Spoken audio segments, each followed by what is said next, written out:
Olá, queridos. Estamos aqui na TV Ponta dos Seixas, começando mais um programa em ponto final. E hoje está conosco o pastor Ramon Goulart, músico, teólogo, criativo nas artes. Observe só o som da musicalidade que ele está trazendo para nós hoje.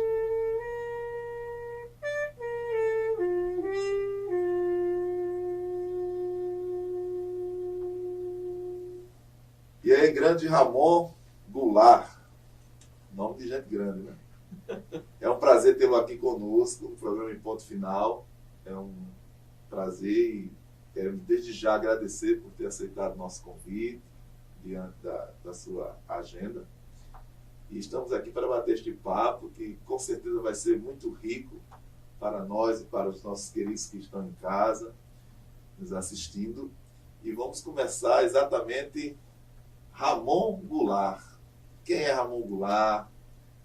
É mineiro, veio para João Pessoa trabalhar com música na Igreja Presbiteriana, Filadélfia. Conta para nós aí, quem é Ramon Goulart? Esse teólogo, este músico, fez Betel, brasileiro. Conta um pouco dessa trajetória aí, sintetiza para nós, para que nós possamos conhecer os nossos queridos. Boa noite a todos que estão nos acompanhando. Eu quero agradecer imensamente o carinho, o convite, né? E, cara, Ramon Goulart, acho que é um servo. Deus me deu algumas oportunidades e habilidades que eu tenho tentado desenvolver para servir os meus irmãos. Eu tenho duas formações que aparentemente são antagônicas, né? Mas que por muito tempo eu achei que fosse antagônico, mas conversando inclusive com um amigo meu, que é o Gerson Borges, ele me mostrou e me fez entender que na verdade não se separa tanto, que é a música e a teologia. Isso. Então eu tenho caminhado nessa unidade, somado essas duas coisas, e eu acho que é isso. Eu sirvo na música, sirvo com a teologia, e acho que em resumo é isso. Como o seu contato com a música, desde criança, como se deu? Eu tenho ao lado da música na minha família sempre foi muito forte, né? Do lado da minha mãe eu tenho um maestro, e o lado da minha mãe sempre foi o lado que eu escutei música clássica e MPB, e o lado do meu pai tem um lado forte de música. Meu avô tocava trombone de vara, que é um instrumento parente do trompete, né, da família do trompete, família dos metais. E meu pai é baterista, foi baterista profissional, atualmente não é, mas ele gravou, inclusive, ele foi baterista de um disco que na época foi muito famoso, o LP Jesus Vive, da Igreja Batista da Floresta. O Fausto Goulart foi quem gravou as baterias, né? Então, a música, eu cresci, né, com música. Está na genética, né? A minha primeira lembrança musical que eu tenho era eu dormindo acho que eu tinha 2 ou 3 anos, mamãe fala, né? Eu estava dormindo com o rosto numa caixa, numa vitrola que minha mãe tinha, né? E minha mãe fala que desde novinho eu já tirava melodias na gaita. Então a música sempre fez parte da minha existência, e eu passei pelos coros graduados, coral de igreja batista, né? E essa coisa toda, e até chegar numa faculdade de música e hoje trabalhar com música. Muito interessante. E o seu chamado em relação à teologia? Você estudou no Betel, Instituto Bíblico Betel Brasileiro. Sim. Como se deu esse chamado porque a música é um chamado e a questão teológica também, para a questão de se ingressar na parte da carreira teológica. Sim. Como se deu isso aí? Bom, eu tive um pastor na minha adolescência. A gente era numa igreja presbiteriana, o pastor Davi Borges, que atualmente está na Austrália, e ele falava do Betel. Ele fez Betel brasileiro, ele contava muitas histórias do Betel, e aquilo ficou no meu coração. E em relação ao chamado, eu meio que, depois que eu terminei a escola, né, eu fiz contabilidade, eu fiquei fugindo de Deus, né? Eu não queria ir para o seminário, porque eu não queria ter que depender de igreja, ter que depender de oferta. Hoje, estreito, né? Hoje eu entendo que era e é a arrogância do meu coração não querer depender de Deus. Isso. E aí, mas eu sempre tive a convicção do meu chamado. Você já lutou inicialmente? Eu lutei. Inclusive, eu até estava conversando aqui com o Aldo que eu fiz o pré-curso para Belas Artes, né? Que é uma paixão, uma coisa que eu amo demais, é artes plásticas. E deixei isso para poder ir para o seminário. E aí eu fiz o meu bacharel em teologia, depois fiz uma pós em Bíblia e depois fiz música. E aí a questão, como você falou inicialmente, da questão deste casamento da música com a teologia, nós sabemos que historicamente, até mesmo na Reforma protestante, especial, sabemos que em outros períodos também, a música sempre fez parte, né, da devoção dos reformadores, né, Lutero, inclusive, Castelo Forte e tal. Sim. E na questão da música, você tem algo, projeto, em relação à questão da música, esse projeto que é exatamente Confissão do Canto, né? É um tema que chama muita atenção e o que se significa, o que ele traz para nós, este projeto Confissão no Canto. Bom, o projeto Confissão no Canto nasceu de uma ideia meio maluca minha de musicar sessões da Confissão de Fé. Para quem talvez esteja perdido no que eu estou falando, a Confissão de Fé serve de guarda-reio, serve de um mapa teológico para a gente poder olhar para as Escrituras, para a Bíblia Sagrada.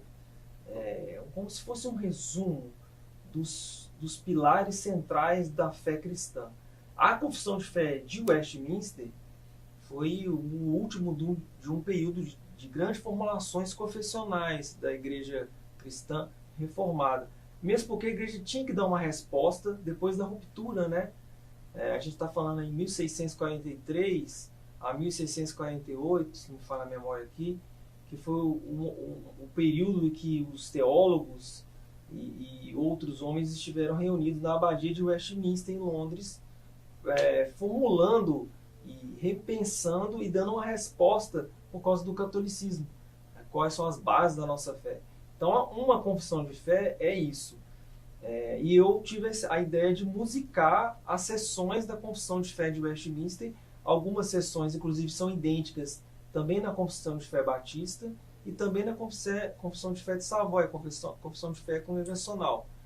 São sessões que todos aqueles que professam a fé cristã entendem serem verdades. E aí, em Confissão no Canto, que foi o nome que eu batizei o projeto, a ideia é de colocar a confissão no canto, né? Cantar a confissão, no caso a confissão de fé, e que o canto seja um canto confessional. Então tem esse duplo sentido. E eu comecei a musicar e o projeto começou a ganhar uma certa repercussão. O objetivo do projeto, para mim fechar o meu pensamento, era aproximar os músicos do púlpito, porque eu sempre notei que existe uma ruptura muito grande entre aquilo que se canta e aquilo que se prega, e existe um litígio normalmente, que é normal, de jovens que são os que tocam na igreja. Isso. Com os pastores, que normalmente não são tão jovens, então sempre rola esse litígio. E aí eu tive a ideia de fazer uma música moderna, com uma roupagem atual, mas com um conteúdo antigo, que é a Confissão de Fé. Com conteúdo raiz, né? Com as bases. E aí a gente está com esse projeto, temos cantado, né? A Confissão, a gente tem ensinado essas músicas lá na Igreja Presbiteriana de Filadélfia. Nós estamos em setembro, né? Então está fazendo um ano que nós, 11 meses, né? Que nós estamos ensinando todo mês uma sessão, que é uma música que eu musiquei, né? E temos ensinado na igreja. E aí você vai por etapas das confissões, das escrituras, sobre Deus. Sim. Sobre o pecado, todo mês é um capítulo. Todo mês está sendo um capítulo. E de um capítulo é uma música só ou várias? Para cada capítulo... E a Confissão de Fé do Westminster é muito extensa. Sim, o projeto o projeto são 3 discos, cada disco com 11 músicas. Cada disco vai ser uma temporada. Para cada capítulo eu estou elegendo 1 ou 2 sessões que eu acho que são as mais fáceis de serem cantadas de forma congregacional. Porque o desafio não é fazer música. Algumas pessoas podem pensar que o desafio é fazer música, e não é. O desafio é fazer uma música que seja cantável pela congregação, pela igreja. Então, porque a minha ideia é que a igreja cante a confissão. Então, eu não quero fazer uma música só que eu consiga cantar, que seja fácil me cantar. Eu quero fazer uma música, vamos colocar esse termo, eu não gosto muito, mas congregacional. Certo. Uma música que seja fácil de ser assimilada e fácil da igreja cantar ela. Tanto em tonalidade, quanto a forma de melodia, quanto a forma da harmonia para os músicos que normalmente não são profissionais consigam tocar. Então eu tô olhando por esse viés tudo por cima para poder fazer que essa música atinja o seu objetivo, que é a igreja cantar a música e os músicos da igreja tocarem.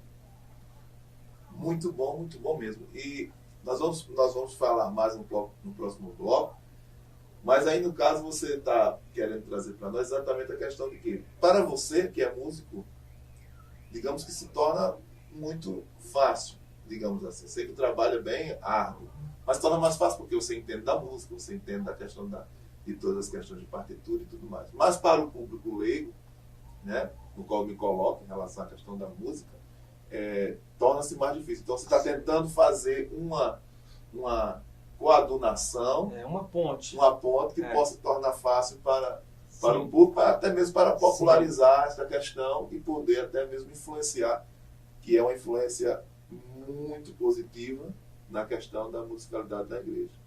Eu acho que é o que, não vou falar que não é o que falta. É um resgate à importância da pedagogia, na música como pedagogia. A música como pedagogia é uma ferramenta poderosa. A música faz com que a letra ou que a verdade entre não pela razão, mas entre pela emoção, diretamente, passa Sim. por a razão e entra pela emoção. Esse é o motivo de que, porque às vezes você escuta uma música e você fica repetindo ela, Sim. e você não quer repetir, porque não passou pela sua razão, passou pela sua emoção, e aí você guardou. E eu acho que por muito tempo a gente perdeu esse olhar para a música dentro da liturgia da igreja, de que a música é só eu falando para Deus. Muito bom. Muito bom. Eu não diria muito bom, eu diria excelente. Nós vamos tratar disso de forma mais ainda aprofundada, aproveitando aqui o poço que é profundo aqui do Ramon Goulart, que sabe o que está dizendo, fala com muita propriedade. Nós vamos ter algumas perguntas relacionadas a isso. No próximo bloco, fica conosco aqui na TV Ponta do Seixo. Estamos aqui com o Ramon Goulart, teólogo e músico, e estaremos no próximo bloco tratando de mais perguntas sobre este casamento, teologia e música na igreja, os aspectos positivos e negativos da musicalidade na igreja atual. Fica conosco aqui, TV Ponta dos Seixas, no programa E Ponto Final.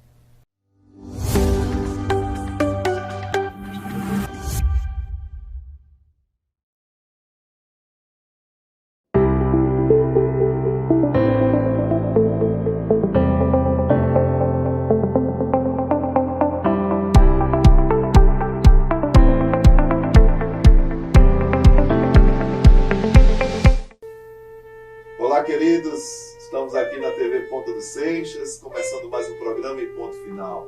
E hoje está conosco o pastor Ramon Goulart, músico, teólogo, criativo nas artes. Observe só o som da musicalidade que ele está trazendo para nós hoje.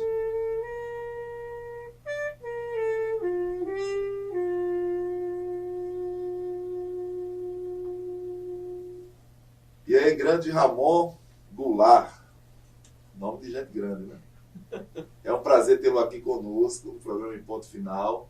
É um prazer e queremos desde já agradecer por ter aceitado o nosso convite diante da sua agenda. E estamos aqui para bater este papo que com certeza vai ser muito rico para nós e para os nossos queridos que estão em casa nos assistindo. E vamos começar exatamente Ramon Goulart. Quem é Ramon Goulart? É mineiro, veio para João Pessoa trabalhar com música na Igreja Presbiteriana, Filadélfia. Conta para nós aí, quem é Ramon Goulart? Esse teólogo, este músico, fez Betel, brasileiro. Conta um pouco dessa trajetória aí, sintetiza para nós, para que nós possamos conhecer os nossos queridos. boa noite a todos que estão nos acompanhando. Eu quero agradecer imensamente o carinho, o convite, né? E, cara, Ramon Goulart, acho que é um servo. Deus me deu algumas oportunidades e habilidades que eu tenho tentado desenvolver para servir os meus irmãos. Eu tenho duas formações que aparentemente são antagônicas, né? Mas que por muito tempo eu achei que fosse antagônico, mas conversando inclusive com um amigo meu, que é o Gerson Borges, ele me mostrou e me fez entender que na verdade não se separa tanto, que é a música e a teologia.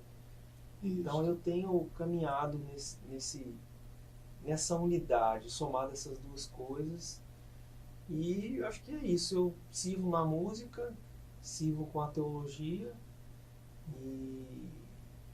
e acho que em resumo é isso. Como o seu contato com a música, desde criança, como se deu? Eu tenho ao lado da música na minha família sempre foi muito forte, né? Do lado da minha mãe eu tenho um maestro, e o lado da minha mãe sempre foi o lado que eu escutei música clássica e MPB, e o lado do meu pai tem um lado forte de música. Meu avô tocava trombone de vara, que é um instrumento parente do trompete, né? Da família do trompete, família dos metais. E meu pai é baterista, foi baterista profissional, atualmente não é, mas ele gravou, inclusive, ele foi o baterista de um disco que na época foi muito famoso, o LP Jesus Vive, da Igreja Batista da Floresta. O Fausto Goulart foi quem gravou as baterias, né? Então, a música, eu cresci, né, com música. Tá na genética, né? A minha primeira lembrança musical que eu tenho era eu dormindo acho que eu tinha 2 ou 3 anos, mamãe fala, né? Eu estava dormindo com o rosto numa caixa, numa vitrola que minha mãe tinha, né? E minha mãe fala que desde novinho eu já tirava melodias da gaita. Então a música sempre fez parte da minha existência, e eu passei pelos coros graduados, coral de igreja batista, né? E essa coisa toda, e até chegar numa faculdade de música e hoje trabalhar com música. Muito interessante. E o seu chamado em relação à teologia? Você estudou no Betel, Instituto Bíblico Betel Brasileiro. Sim. Como se deu esse chamado porque a música é um chamado, e a questão teológica também, para a questão de se ingressar na parte da carreira teológica. Sim. Como se deu isso aí? Bom, eu tive um pastor, na minha adolescência, a gente era numa igreja presbiteriana, o pastor Davi Borges, que atualmente está na Austrália, e ele falava do Betel, ele fez Betel brasileiro, ele contava muitas histórias do Betel, e aquilo ficou no meu coração. E em relação ao chamado, eu meio que, depois que eu terminei a escola, né, eu fiz contabilidade, eu fiquei fugindo de Deus, né? Eu não queria ir para o seminário, porque eu não queria ter que depender de igreja, ter que depender de oferta. Hoje, estreito, né? Hoje eu entendo que era e é a arrogância do meu coração não querer depender de Deus. Isso. E aí, mas eu sempre tive a convicção do meu chamado. Você relutou inicialmente? Relutei. Inclusive, eu até estava conversando aqui com o Aldo, que eu fiz o pré-curso por Belas Artes, né? Que é uma paixão, uma coisa que eu amo demais, são artes plásticas. E deixei isso para poder ir para o seminário. E aí eu fiz o meu bacharel em teologia, depois fiz uma pós em Bíblia e depois fiz música. E aí a questão, como você falou inicialmente, da questão deste casamento da música com a teologia, nós sabemos que historicamente, até mesmo na Reforma Protestante, especial, sabemos que em outros períodos também, a música sempre fez parte, né, da devoção dos reformadores, né, Lutero inclusive, Castelo Forte e tal. Sim. E na questão da música, você tem algo, projeto em relação à questão da música, esse projeto que é exatamente Confissão no Canto, né? É um tema que chama muita atenção, e o que se significa, o que ele traz para nós, este projeto Confissão no Canto. Bom, o projeto Confissão no Canto nasceu de uma ideia meio maluca minha de musicar sessões da confissão de fé. Para quem talvez esteja perdido dentro do que eu estou falando, a confissão de fé serve de guarda-reio, serve de um mapa teológico para a gente poder olhar para as Escrituras, para a Bíblia Sagrada. Como se fosse um resumo dos pilares centrais da fé cristã. A confissão de fé de Westminster foi o último de um período de grandes formulações confessionais da igreja cristã reformada. Mesmo porque a igreja tinha que dar uma resposta depois da ruptura, né? A gente está falando em 1643 a 1648, se me fala a memória aqui, que foi o período em que os teólogos e outros homens estiveram reunidos na abadia de Westminster, em Londres, formulando e repensando e dando uma resposta por causa do catolicismo. Quais são as bases da nossa fé. Então, uma confissão de fé é isso. E eu tive a ideia de musicar as sessões da confissão de fé de Westminster. Algumas sessões, inclusive, são idênticas também na confissão de fé batista e também na confissão de fé de Savoy, a confissão de fé congregacional. São sessões que todos aqueles que professam a fé cristã entendem serem verdades. E aí, em Confissão no Canto, que foi o nome que eu batizei o projeto, a ideia é de colocar a confissão no canto, né? Cantar a confissão, no caso a confissão de fé, e que o canto seja um canto confessional. Então tem esse duplo sentido. E eu comecei a musicar e o projeto começou a ganhar uma certa repercussão.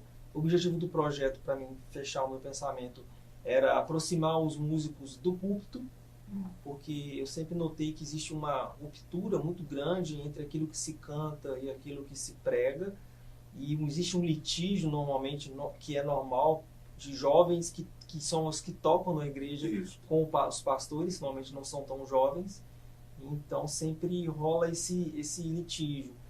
E aí eu tive a ideia de fazer uma música moderna, com uma roupagem atual, mas com um conteúdo antigo, que é a confissão de fé. Com conteúdo raiz, né? Com as bases. E aí a gente está com esse projeto, temos cantado, né? A confissão, a gente tem ensinado essas músicas lá na Igreja Presbiteriana de Filadélfia. Nós estamos em setembro, né? Então está fazendo um ano que 11 meses, né? Que nós estamos ensinando todo mês uma sessão, que é uma música que eu musiquei, né? E temos ensinado na igreja. E aí você vai por etapas das confissões, das escrituras, sobre Deus. Sim. Sobre o pecado, todo mês é um capítulo. Todo mês está sendo um capítulo. E de um capítulo é uma música só ou várias? Para cada capítulo... E a confissão de fé do Westminster é muito extensa. Sim, o projeto O projeto são 3 discos, cada disco com 11 músicas. Cada disco vai ser uma temporada. Para cada capítulo eu estou elegendo 1 ou 2 sessões que eu acho que são as mais fáceis de serem cantadas de forma congregacional. Porque o desafio não é fazer música. Né? Algumas pessoas podem pensar que o desafio é fazer música, e não é. O desafio é fazer uma música que seja cantável pela congregação, pela igreja. Isso. Então, porque a minha ideia é que a igreja cante a confissão. Então eu não quero fazer uma música só que eu consiga cantar, que seja fácil de me cantar. Eu quero fazer uma música, vamos colocar esse termo, eu não gosto muito, mas congregacional. Certo. Uma música que seja fácil de ser assimilada e fácil da igreja cantar ela. Tanto em tonalidade, quanto a forma de melodia, quanto a forma da harmonia para os músicos que normalmente não são profissionais consigam tocar. Então eu tô olhando por esse viés tudo por cima para poder fazer que essa música atinja o seu objetivo, que é a igreja cantar a música e os músicos da igreja tocarem. Muito bom mesmo. E nós vamos falar mais no próximo bloco, mas aí no caso você está querendo trazer para nós exatamente a questão de que, para você que é músico, digamos que se torna muito fácil, digamos assim. Eu sei que o trabalho é bem árduo, mas torna mais fácil porque você entende da música, você entende da questão de todas as questões de partitura e tudo mais. Mas para o público leigo, né, no qual eu me coloco em relação à questão da música, torna-se mais difícil. Então você está tentando fazer uma coadunação, uma ponte. uma ponte que possa tornar fácil para o Sim. público, até mesmo para popularizar essa questão e poder até mesmo influenciar, que é uma influência muito positiva na questão da musicalidade da igreja. Eu Muito acho bom que é o que... Não vou falar que não, é o que falta. É um resgate à importância da pedagogia, na música como pedagogia. A música como pedagogia é uma ferramenta poderosa. A música faz com que a letra ou que a verdade entre não pela razão, mas entre pela emoção, diretamente, passa Sim. por a razão e entra pela emoção. Esse é o motivo de que, porque às vezes você escuta uma música e você fica repetindo ela, Sim. e você não quer repetir, porque não passou pela sua razão, passou pela sua emoção, e aí você guardou. E eu acho que por muito tempo a gente perdeu esse olhar para a música dentro da liturgia da igreja, de que a música é só eu falando para Deus. Muito bom. Muito bom. Eu não diria muito bom, eu diria excelente. Nós vamos tratar disso de forma mais ainda aprofundada, aproveitando aqui o poço que é profundo aqui do Ramon Goulart, que sabe o que está dizendo, fala com muita propriedade. Nós vamos ter algumas perguntas relacionadas a isso. No próximo bloco, fica conosco aqui na TV Ponta do Seixo. Estamos aqui com o Ramon Goulart, teólogo e músico, e estaremos no próximo bloco tratando de mais perguntas sobre este casamento, teologia e música na igreja, os aspectos positivos e negativos da musicalidade na igreja atual. Fica conosco aqui, TV Ponta dos Seixas, no programa E Ponto Final.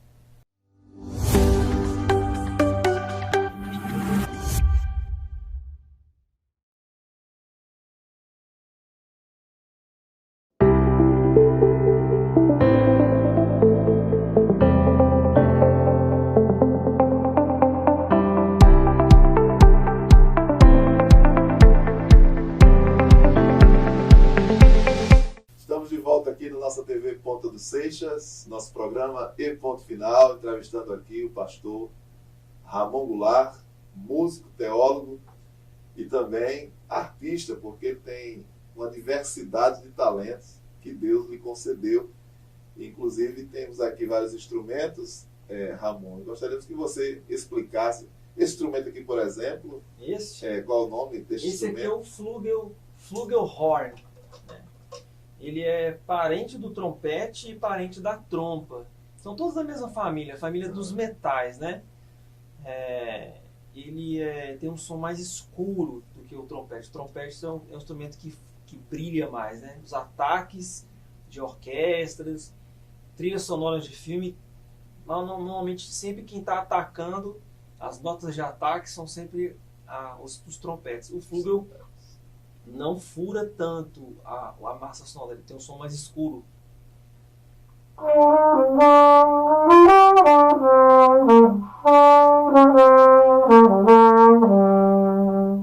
Então tem um som mais aveludado, né? Já o trompete, não. O trompete tem um som mais brilhante, mais quente.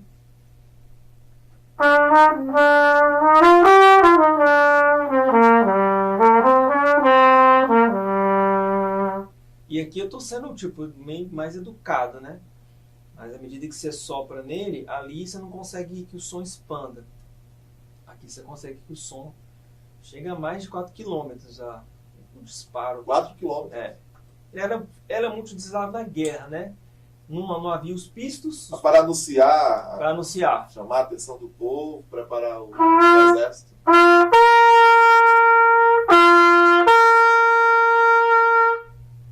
Então ele tem essa função de ataque, né?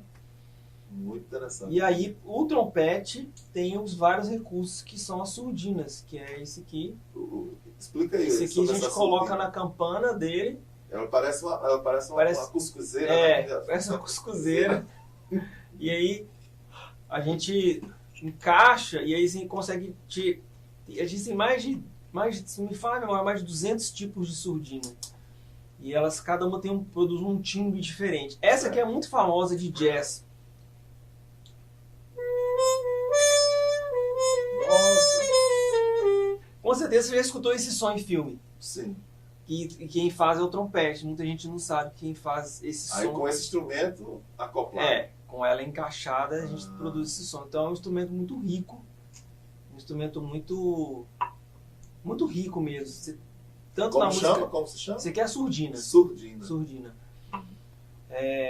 E o trompete é um instrumento muito rico, tipo, você tem ele em praticamente todo tipo de música, tanto as clássicas quanto a popular, você tem um trompete. O frevo aqui no Recife tem muito trompete.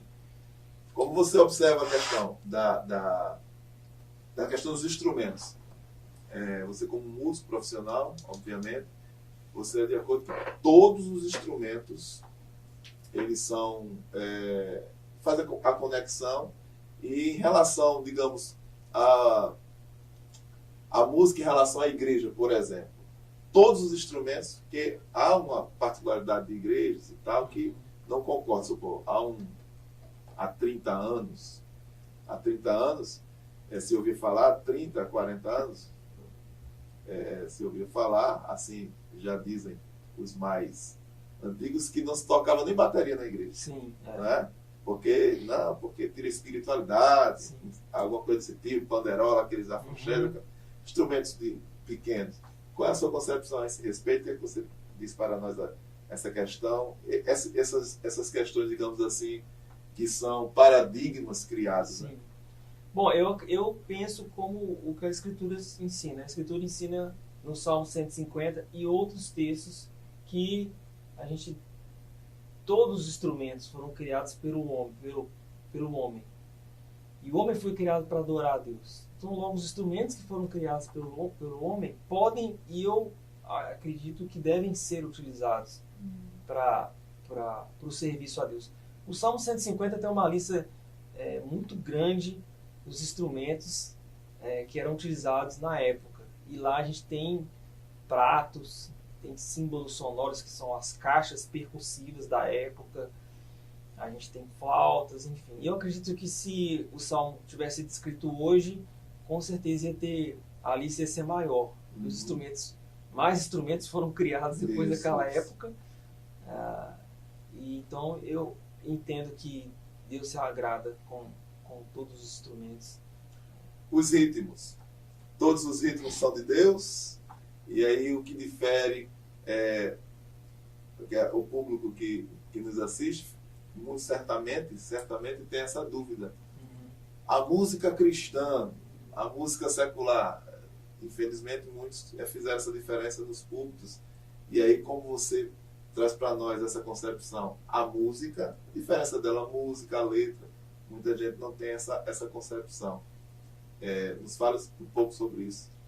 Tá, eu quero pegar esse assunto, aproveitar que a gente está aqui em João Pessoa, e vamos pensar como um peixe, tá? Vamos tirar alguns espinhos aí. E a gente divide o peixe, abre ele, né? Uhum. Então eu quero que você imagine um peixe aberto, tá? Certo? De um lado eu quero que você... O peixe é um músico cristão, certo? De um lado a gente tem a música feita por ele, para todas as esferas da vida, que eu acho que falta muito. A gente precisa ter música que fala sobre política, música que fala sobre a natureza, música que fala sobre o amor, de uma forma como Cristo, como a Bíblia nos ensina. E de outro lado, esse músico serve uma igreja. Sim. Então, a música dentro da igreja, pensando agora na sua pergunta, nem todo ritmo é viável que se toque dentro da igreja. O problema não é o ritmo. O problema é que aquele momento, o ajuntamento solene, contexto, o momento ali, o ritmo, o problema não está no ritmo. Mas o problema é que o ritmo provavelmente vai tirar a atenção da pessoa para o mais importante. Que dentro desse outro lado do peixe aqui, que é a igreja, a liturgia da igreja, é a letra. Então a pergunta que eu volto, né, e que para a gente refletir, será que o ritmo, ou a harmonia, ou até a melodia, ou até a tonalidade está tirando a atenção nossa da letra? Entendo. Não sei se você está conseguindo me acompanhar. Entendo. Então, em cima disso a gente tem que pensar, porque se eu estou no Nordeste, né, em que um forró é um ritmo que me joga demais para cima, não vejo problema em tocar forró na igreja, mas será que o forró na igreja vai tirar a minha atenção do principal, que dentro do culto a música é servindo para o culto, para a letra? Isso. Então, isso é uma reflexão. Isso é algo que tem que ser pensado. E eu entendo que não há problema em nenhum ritmo ser utilizado dentro da igreja. Nossa, Ramon, nenhum? Não, nenhum. Mas a minha pergunta vai além disso. Isso é muito superficial para mim. Será que vai atrapalhar as pessoas a pensarem na letra? Ou seja, isso é mais secundário. O mais importante é exatamente a reflexão conteúdo. sobre este conteúdo, Sim, sobre essa questão. Porque dentro da esfera da igreja, desse lado aqui do peixe, o importante, a música serve ao que está sendo cantado. Então a letra ali dentro é mais importante. Ou seja, não existe música cristã. Ou a música é cristã. O que existe é a letra. A letra. A letra cristã. Não existe dó santo e dó profano, gente. O dó, o acorde de dó maior é dó, mi, sol. É o juntamento, o empilhamento de terças maiores. Dó, mi, sol. Isso não é santo nem profano. Isso é física. A música é física. Né? São quantidades de vibrações que produzem o dó, o mi e o sol, que empilhados viram um acorde maior. Então, isso não é santo ou profano, isso é música. Agora, a letra que eu colocar em cima disso aí... Que pode tornar-se ou um ou outro. Exatamente. Então, isso precisa ser desmistificado. Né? Essa questão precisa ser bem... Muito interessante. Quem fala isso muito de dó santo e dó profano é meu amigo João Alexandre. É muito engraçado ele falando isso. João Alexandre, um dos grandes compositores do Brasil, da música cristã, né? Sim. Muito. E canta... Brasil, olha pra cima. Olha pra cima, né? Ele vai estar participando do projeto Confissão no Canto. Ele vai estar cantando uma das músicas. Nos fale mais sobre essa questão do Confissão no Canto. Este projeto, ele tem como ideia alcançar as demais igrejas, denominações. Fala mais um pouco sobre este Confissão no Canto. A proposta dele é fazer com que qualquer pessoa com um simples violão toque e cante na sua igreja. Inicialmente eu não tinha pensado que iria além das igrejas, mas eu descobri que até o momento, e desde na época que eu pesquisei, eu não vi que alguém tenha musicado a Confissão de Fé, tanto no Brasil quanto fora do Brasil. Inclusive algumas músicas a gente vai soltar em inglês por conta disso. E a ideia é que as igrejas adotem a música para ajudar o púlpito. Né? Exatamente. Para que a música some com o púlpito. Então, as igrejas que se sentirem à vontade podem. Porque no caso aí, Ramon, este projeto ele faz algo muito interessante. Eu pensando aqui, você falando, é que ele ele está trazendo a reconciliação, a reconciliação que jamais poderia estar separado da música e a pregação. Sim, porque a música é a pregação cantada. Sim. E isso jamais deveria estar divorciado. E em alguns contextos a gente percebe que está, né? E vocês têm como essa ideia, logicamente, não a ideia que vocês querem pretensiosamente colocar para todos, mas pela forma linda, bonita da letra, pelo conteúdo que vocês têm colocado exatamente da Confissão de Westminster, a ideia é exatamente essa, fazer este casamento que um dia, de certo modo, foi divorciado. Como você vê, por meio da cosmovisão do projeto Confissão no Canto, a musicalidade na igreja hoje? Tipo assim, quais os conselhos que você daria para os músicos cristãos, que eu acredito muito que, na sua maioria, eles são bem intencionados, de fato, a glorificarem a Deus? Quais os conselhos que você daria em relação à questão da música? Bom, o conselho que eu dou é eles olharem para as escrituras, para a palavra. Né? A gente tem que pensar que a maioria das músicas produzidas hoje, que são veiculadas, são pensadas de forma mercadológica. As pessoas... É muito difícil falar, né? Eu vi um pouco desse meio, inclusive fiquei um tempo distante do meio, vamos falar, gospel, né? Porque, como pastor e como teólogo, eu me entristeci por ver muita coisa. Né?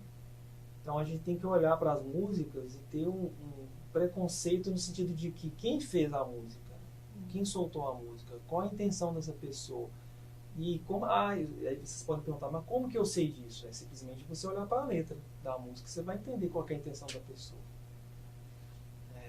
Então eu entendo que os músicos, o meu conselho para eles é que eles amem o pastor de vocês, amem acima do pastor de vocês, amem a escritura, amem a palavra de Deus, amem a lei de Deus. E partindo da lei, olhe agora para as músicas. Não interessa quem que fez. Porque às vezes você pode gostar da pessoa cantando, pode ter uma roupa linda, uma estética muito bem feita, mas às vezes o conteúdo da letra não tá somando com a escritura, está subtraindo da escritura. Inclusive, às vezes falando coisas que vão contra a Bíblia. Então, aí meu conselho é que não olhe a fama, não olhe a quantidade de seguidores, não olhe a moda de que está sendo tocado ou não. Olhe o conteúdo. É o meu conselho. Você tem mais uma música aí para nós ouvirmos? Tem.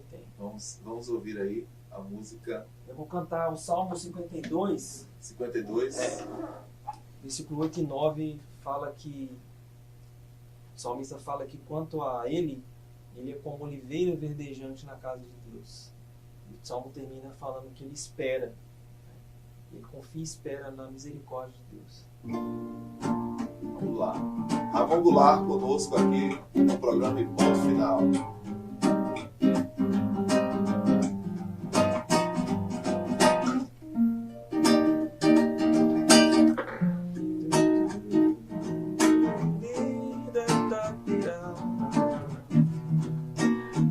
Quanto a mim, sou como a oliveira verdejante na casa de Deus. Confio na misericórdia de Deus. Quanto a mim, sou como a oliveira verdejante na casa de Deus. Confio na misericórdia de Deus. Dar-te-ei graças para sempre, porque assim o fizeste. Na presença dos teus fiéis esperarei no teu nome. Dar-te-ei graças para sempre, porque assim o fizeste. Na presença dos teus fiéis esperarei no teu nome, porque tu és bom.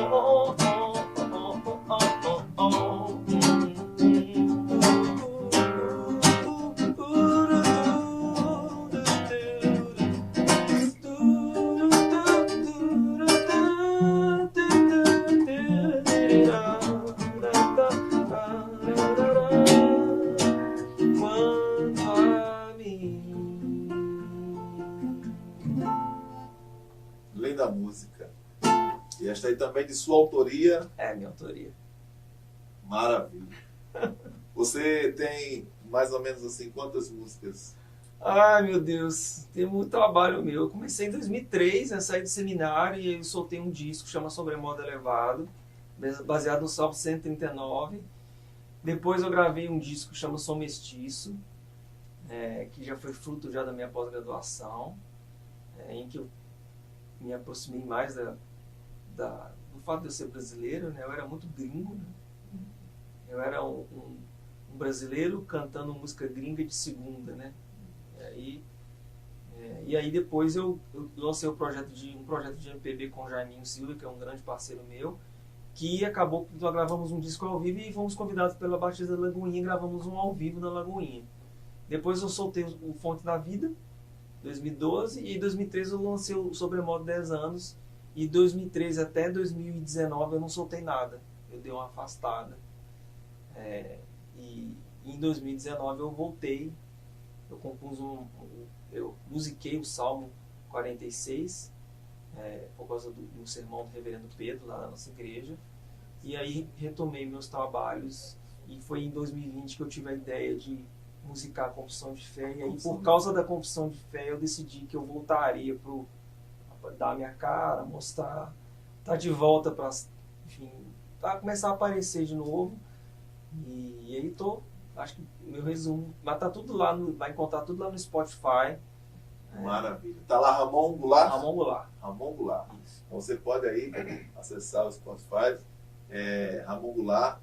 Eu quero dizer, Ramon, que para nós foi muito especial ter você aqui. Essa entrevista assim, muito rica, muito especial mesmo, principalmente essa parte aí deste projeto tão maravilhoso, glorioso. Confissão no Canto, vai abençoar muito a igreja. Parabéns, Deus te abençoe. E considerações finais, deixar aí suas redes sociais, falar para os nossos queridos que estão em casa nos assistindo, deixa aí, quem quiser porventura lhe convidar para palestra, congressos e tal, como faz, como entra em contato, pode deixar aí. Tá bom. Você precisa, já sei que você é conhecido, né? Inclusive a parceria com a Logos e tal, mas deixa aí para os nossos queridos. Tá, eu quero agradecer imensamente o programa, né? Ponto Final. Quero agradecer também agradecer a Logos, um beijo para ele. Obrigado por tudo aí. Um beijo para a minha igreja, Presbiteriana Filadélfia, Reverendo Pedro, Conselho, meus queridos do Louvor, amo vocês, Deus abençoe vocês. Bom, em relação ao projeto, o projeto é um projeto independente, então nós vamos, só a música Trindade está nos streams, vocês vão encontrar a Trindade. As outras a gente não lançou ainda por conta do desafio financeiro. A gente está com a meta de atingir, que é R$ 3.500. Nós não atingimos essa meta ainda. E para que esse valor, Ramon? Esse valor é para poder mixar e masterizar as 11 primeiras músicas do projeto. Música é caro, gente. O disco só saiu porque meus parceiros amigos apoiaram, não cobraram para gravar, né? Por isso que vocês vão escutar a Trindade, vão ver a qualidade que está por conta disso. Mas para mixar e masterizar, não tem como fazer no home studio. Tem que passar por um estúdio. E é isso, custa dinheiro. A gente conseguiu uma parceria. Um grande abraço para o estúdio que está fazendo essa parceria com a gente, que é o estúdio lá de BH Mix. E R$ 3.500. Então, se quiser entrar em contato, nos convidar para a gente ir na igreja, a gente vai. Quiser as cifras, tem da Trindade, tem já a cifra disponível. Tem um vídeo eu explicando como que toca lá no canal do Confissão do Canto no YouTube. E no mais é isso. Obrigado demais pela oportunidade. Estou muito feliz de Deus estar vendo essa oportunidade. E Deus abençoe muito vocês aqui. Obrigado, pastor Ramon Goulart. Um prazer. Deus abençoe muitíssimo sua vida, sua família, seu ministério. E aí quero deixar vocês as redes sociais, que você possa entrar em contato. A gente vai terminar aqui com o som da música, com o pastor Ramon Goulart, mas eu quero deixar para você, entra aí, TV Ponta dos Seixos, Face, Instagram, e que você possa aí acessar e nos seguir. E estamos aqui no nosso programa E Ponto Final, assina aí, E Ponto Final, o programa de Cosmovisão Cristã. Que Deus te abençoe. Vamos terminar o som da música do pastor, músico e teólogo Ramon Goulart. Dar-te-ei graças para sempre, porque assim tu fizeste na presença dos seus fiéis. Esperarei